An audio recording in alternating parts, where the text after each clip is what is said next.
تعلیمی میدان میں بہتری کے حکومتی دعوے دھرے کے دھرے رہ گئے۔ پشاور کے نواحی علاقے متنی میں گورنمنٹ گرلز سکول چھت اور چار دیواری سے محروم ہے۔ سکول کی 600 سے زائد طالبات شدید سردی میں کھلے آسمان تلے تعلیم حاصل کرنے پر مجبور ہیں۔ سکول میں پانی، بجلی اور واش روم کی سہولت تو دور، بارش سے بچنے کا بھی کوئی انتظام نہیں ہے۔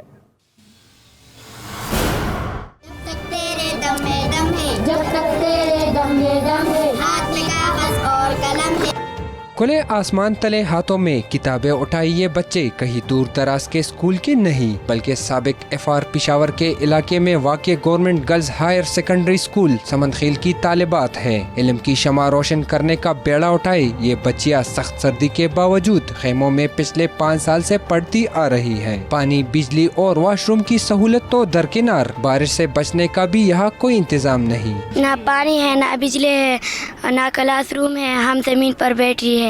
میں بڑی ہو کر ڈاکٹر بننا چاہتی ہوں۔ یہاں کا MNA یا جو کوئی بھی ریسپانسبل ہے، کیا وہ ہمیں نہیں دیکھتا؟ اتنے دنوں سے ہم اس طرح بیٹھے ہوئے ہیں اور ہماری آواز کوئی نہیں سن رہا۔ 600 سے زائد طالبات کے اسکول کو علم کے دشمنوں نے 3 بار بموں سے اڑایا، مگر اس سے ان طالبات کی علم کی تشنگی کو ختم نہیں کیا جا سکا۔ اسکول کی عمارت تو نہیں رہی، مگر علاقے کا واحد ہائر سیکنڈری اسکول ہونے کے ناطے یہاں دور دور سے طالبات آ کر خیموں میں پڑھ رہی ہیں۔ اس اسکول کی اسٹرینتھ ماشاءاللہ بہت زیادہ ہے، 600 سے ابو بچیاں ہیں یہاں پر، پرائمری سے لے کر ہائر تک۔ عمارت کی تباہی اور اسکول کی حالت زار سے حکام واقف تو ضرور ہیں، مگر تعلیم میں اصلاحات کا ایجنڈا لے کر آنے والی حکومت یہاں عمارت کیا 4 دیواری تک نہیں بنا سکی۔ یہاں گرمیوں میں دھوپ کی تمازت برداشت سے باہر ہوتی ہے یا سردیوں میں بارش ہوتی ہے تو طالبات کو چھٹی دی جاتی ہے۔ Government girls higher secondary school Samat Khan clay متنی گزشتہ 5 سال سے چھت اور 4 دیواری سے محروم ہے،